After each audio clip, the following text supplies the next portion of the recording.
How big a threat is Puka Williams? Yeah, he's really electric kid. And it's just not that what he did in Oklahoma, it's what he's done all year. I think the biggest thing he can do is he can set up the inside and run around the outside.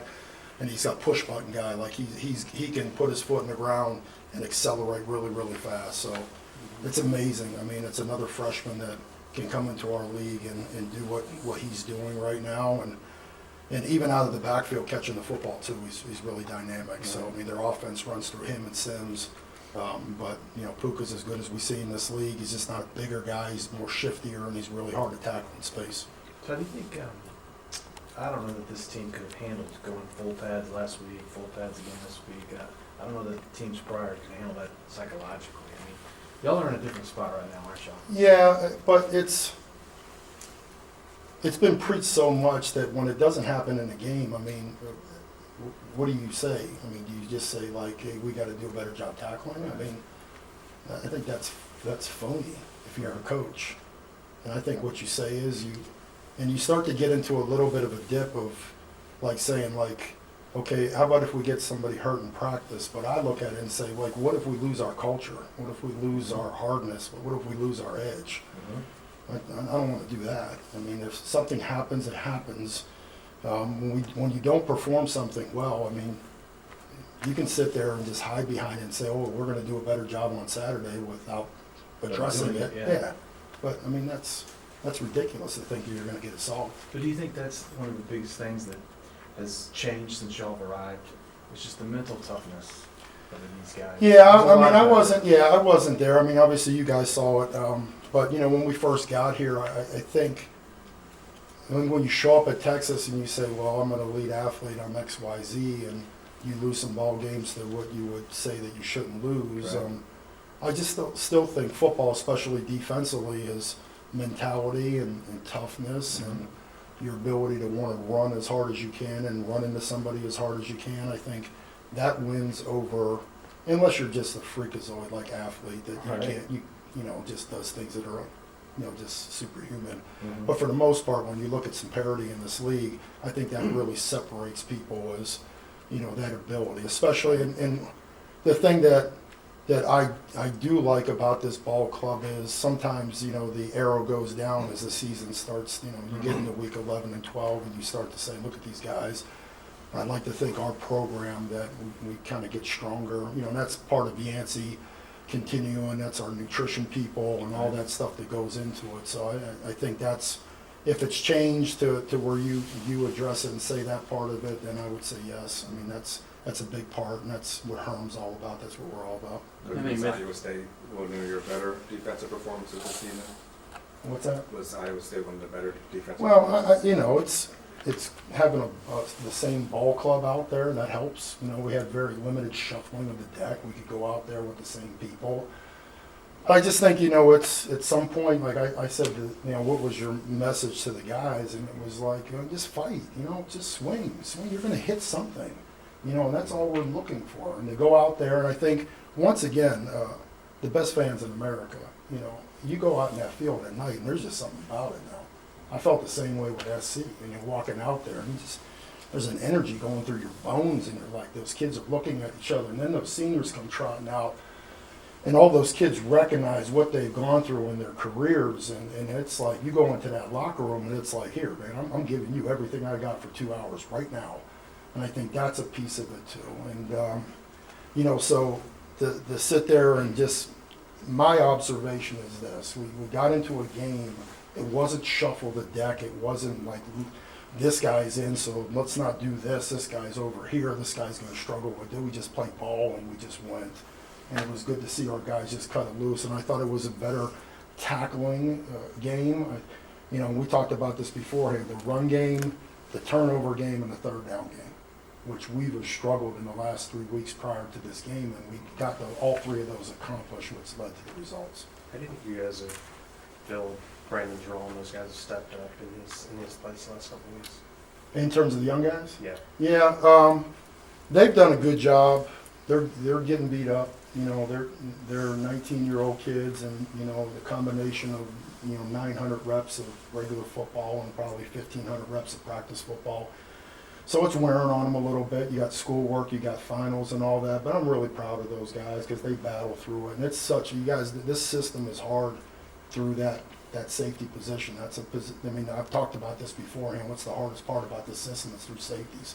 And Craig's done a really good job with those guys. And there's times they look like puppies, and there's times that they look like grown men. But I'm happy with those guys, you know. And they're as advertised. I wish they would have continued their progress. They hit a couple bumps in the road, which we expected to see, and now it looks like they're going to pick back up. Did you throw in any new wrinkles with your pressures this week? No, there was a couple things that we haven't run in a while, but they're all part of our package. I think the key to this, in terms of getting to the quarterback, was our ability to get negative yardage plays and to put them in third and 12, 13, 14, which is kind of what this package is about. We've been in so many intermediate third downs, like 4, 5, and 6, that when you pressure somebody and they can throw the ball out of their hands because they can get to the sticks and turn around, it really doesn't get there. But we found out, we had some early sacks and second down, third and long, then you can whip everything you want at it, and that quarterback's got to wait until that guy gets open past the sticks, and then you got a chance to get to him. So I would say not the wrinkles that gave us some of the pressures on third down, it was actually the down and distance that gave us a chance to get to the quarterback. What about BJ? Had you had very many opportunities to work him at the free safety position, or had he mostly been repping like at the Joker? BJ Foster? BJ Foster. Yeah, he's been working the Joker position. So we let Chris got in there, and we played Chris in the post. He made a couple plays, almost had another pick. So we've been trying to keep BJ low because we believe he's more of a down guy, and it's either Chris or it's Caden. We decided to put Caden a little bit just because he was a bigger body on their tight ends. We didn't like to match up with Chris on some of their bigger bodies, so we kept Chris in the post and then took Caden, put him down, and then put BJ on. Normally what we like to do with BJ is keep him on backs or blitz him. How many missed tackles did you count? I think there was 4. 4. I think there was 4 total. So That wasn't the lowest in 2 years, was it? no, it's not. I mean, and some of them were just they're tough plays, Yeah. but it was a combination of running to the football really well, and and they're always going to have up front. It's hard to say you get a missed tackle. I usually say missed tackles coming from the backers or the secondary, but if you add them all together, put a cumulative number, it's probably in that 4 to 8 range, Yeah. somewhere around there. So not too bad. I mean, obviously different than the week beforehand, where we were missing all over the place. Bender only completed 57%, which is low nowadays. Yeah, But he only got 2 picks. Yeah, so he's very efficient. He's hard to get to. I mean, that's the one thing that we say. We kind of put a clock on him, especially on third down, to see how fast he gets the ball out of his hands. And he doesn't take too many sacks unless you absolutely cover him up. So he's taught to throw the football with timing. We talked about Sims beforehand. He's a really dynamic guy, and they like to get him over by himself and work corners. And you always got Puka sitting right behind you, that if you or swing him out or get him out into the flat and get him bad matchups on linebackers. So he's a super dynamic guy. So those 2 guys, we really got to do a good job of corralling them. I thought the most impressive thing about their game against OU was he had 252 yards and 0 negative yards. Yeah. On 15 carries. Yeah, I mean, this is a guy who is launching himself. Yeah, so he's really impressive, and he'll hide himself in behind, and if you lose that leverage on him, he'll just run a circle around you. Yeah. He's really, really impressive guy, man. And then, honestly, I mean, we for whatever reason we didn't have a lot of chance to watch film, because we usually watch some crossover film on defensively on some other defenses, but when we put that film on, they talked about him. I was like, we gotta see what this guy's about, and like push button, man, just right down the sidelines on guys that can run too. It's not like he's going against defenses that can't run. What do you guys been telling the guys about Kansas, overall, this is their last game of the season, last week for Beatty? What's been your message about this game? Well, I think it's about our preparation. I think that's all we've been talking about, because I got brought up beforehand to me, and I was like, our kind of motto, and Herm's motto has always been, the games are won or lost on the 5 days of preparation. So, I mean, once you get done, if you say to yourself, you practice well, you did things the right way, and I think the chips fall where they may on Friday morning. So we go out there. I thought yesterday's practice was good. I thought today's practice was good. We'll see how we do in the next couple of days, but it's always been about us. I think try to stay away from this because this is like uncharted territory for this program. And unfortunately, in like 10 years, and you start talking about, okay, this is what we can do. It's like Belichick said with Seattle, it's Kansas, it's Kansas. That's all we're going to say, and that's all we're going to talk about. But for us personally, it's been about us. The games that we did not perform well, to me, those games are lost during the practice time where we didn't execute in the high mat. We weren't, tough enough in practice, and you get the results of what you practice. So I think that's the biggest thing we try to preach to our guys. What is it about Joseph Osai that makes him special, and how has he advanced technically since he's been? He's got, obviously he's a really long guy, but he's really quick twitch and he's very powerful. And when he plays long, that's the one thing that I probably didn't give Joe enough credit for when we were recruiting him, is, when he throws out of his hips, like he's a really powerful guy. He's really conscientious, and he's got asked our guys on the team, he's got a little bit of mean streak into him too. So those things, you really can't coach. It's just been us getting him to a point where we feel comfortable that, he's gonna know every in and out of our defense. And he's gotten there. I'm really proud of that guy, just the way that he works at the game. He works at it harder than any other freshman that we have. Even when you're talking about Caden and you're talking about BJ, those guys that are really working the film room, he's right there with them. So he's, obviously I talked about him a couple weeks ago, and he needs to be out in the field more, and we'll get him out there. Charles, 2 last ones? Charles indicated he was being held quite often. Yeah, I don't know. You know who Charles is. That guy. He was kind of I wonder if frustrated. one game, if he ever had like 7 sacks, he'd probably still find something. I think, Yeah. and He would. love him coming out of the tunnel blowing kisses too. They're one of a kind. Yeah. Speaking of one of a kind, what about your other defensive end? Did you say anything to him? No, I just told him. I think you guys all know things that. There's a couple topics that are push button topics. Right. That's all you guys look for, and I just try to I try to educate him to say, hey, listen, take your tongue and bite it. If they bring these words not out, his chalk. yeah, that's right. Just, but you know how it is. Just be smart, man. We're at Texas. Let's do things the right way. Right. The energy in the stadium, like you said, was really off the charts. Yeah. It seemed like it never really dissipated. You have to create your own energy at Kansas, I guess. Well, yeah, For your fans. I think that's a part of it too. I think that'll be Yeah. addressed in the morning.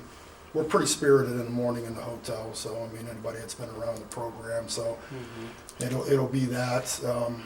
But let's go out there and let's stay in routine. I think that's probably the biggest thing. We're such a routine program. Like, we do this at this time, we do this at this time. We don't go out and pregame and walk around and mope around. We don't do that. So Right. you shouldn't need other people to create energy for you. Let's create it for ourselves. So Right. Thanks, Coach. good. Thank you. Okay. How's your quarterback looking? Yeah. Good, good. It's been practicing. Looks good. How much can he throw? What do you mean? How much are you allowing him to throw? We give him a count every day, and he throws up to that count, whatever that is each day. We've been doing that for about the past 4 or 5 weeks, so he's been doing it and been fine. Yeah. When he came out of the locker room and the game was going, and when he was warming up, he was throwing hard. Yeah. It looked like. So is it fair to say that this isn't nearly as bad That's nowhere near as bad? I'd say as that's accurate. Okay. What did you think of Shane as far as his performance goes? I thought he, again, just did an outstanding job. He goes in and he's very efficient. He took care of the football, and he did good. He got us in the right plays, right protections. He did some really good things out there, and allowed us. We had that big drive, big touchdown. Like, that was his second read to LJ on the play, and it was something that traditionally your backup quarterback doesn't get as many reps. So even with the starters, you don't really get to your second or third read a lot of times on specifically designed plays. But Shane recognized it, saw it, went to the second read and we were able to score. LJ did a great job in the open field, but like that play in itself was really like to the normal eye may say, well, it was a good throw by Shane, but just the whole process of what took place for that play to even to be that completion was really sharp, you know, above the level of how he, you know, played last year. And it goes again to what I keep saying over and over again, that's that experience. When was that play installed? Oh, I don't know. Have you been carrying it into Yeah. games for a while?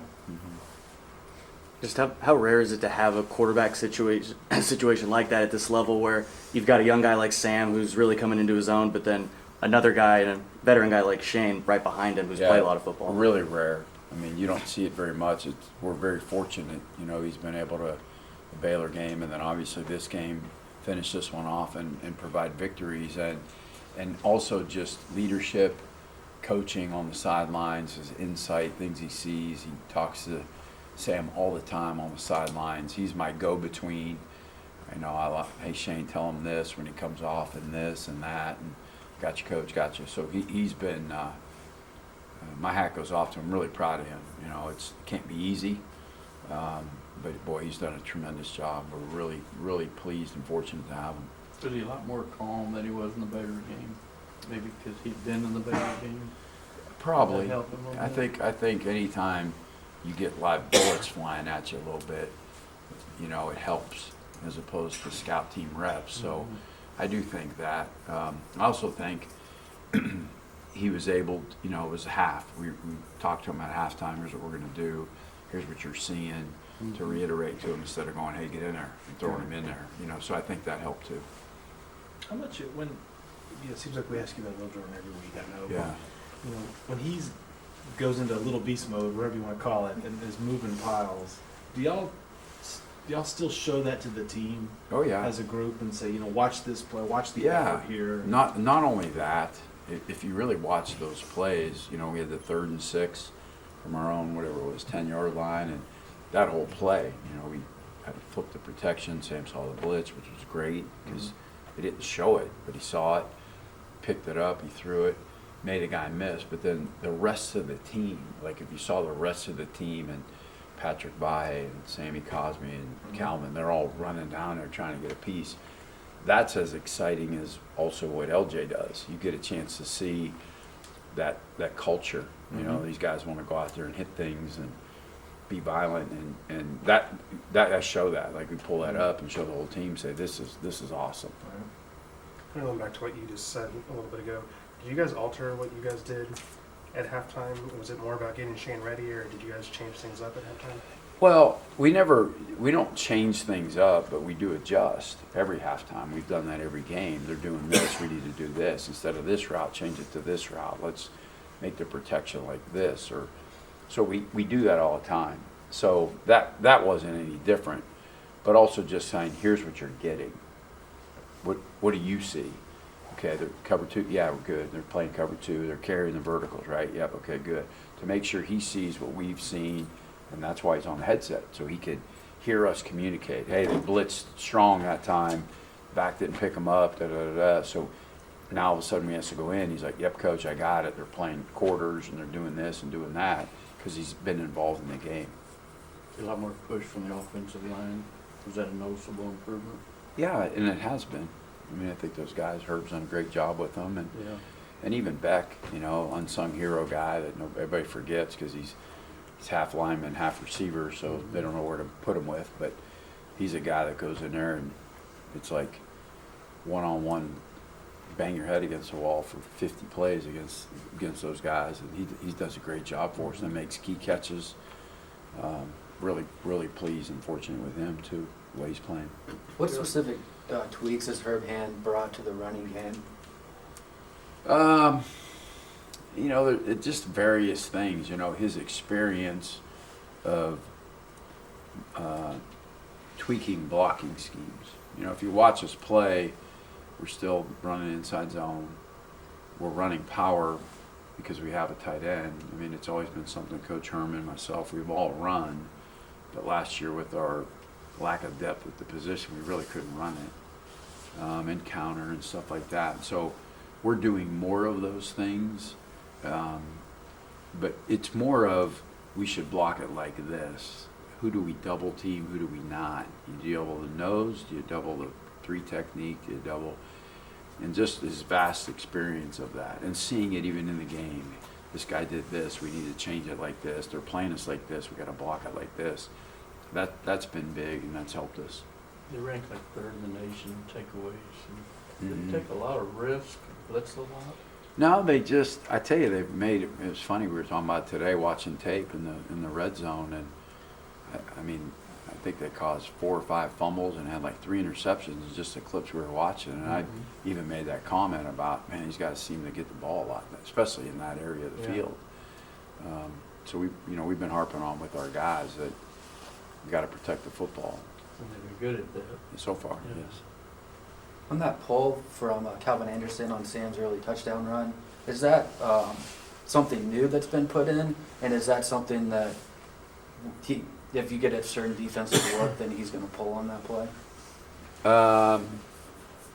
Probably yes to both. It is something new we're doing this year. It's starting to become a bigger trend versus odd teams. So that gives you that specific look that you said, that people do that instead of pulling maybe a guard. But it was a great, Sam Cosme too did a great job. The guy looped out, he stayed with them, and Calvin came around, and that was a play, yeah, that was designed, and we were looking for a specific look. How do you evaluate their freshman cornerback? There's a pretty veteran group on defense, but Yeah. he's only freshman. Yeah, I know this, they're playing hard, and I think they have talent.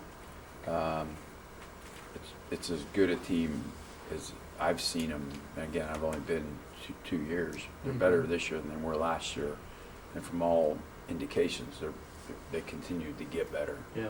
So I think Dave did a good job there. What does their defensive philosophy look like? A little bit more of, an Iowa State, Texas Tech mixture this year. Yeah, it changed a little bit. Good. Cool. Okay, guys. Thanks, guys. Appreciate it, man. Have a good Thanksgiving.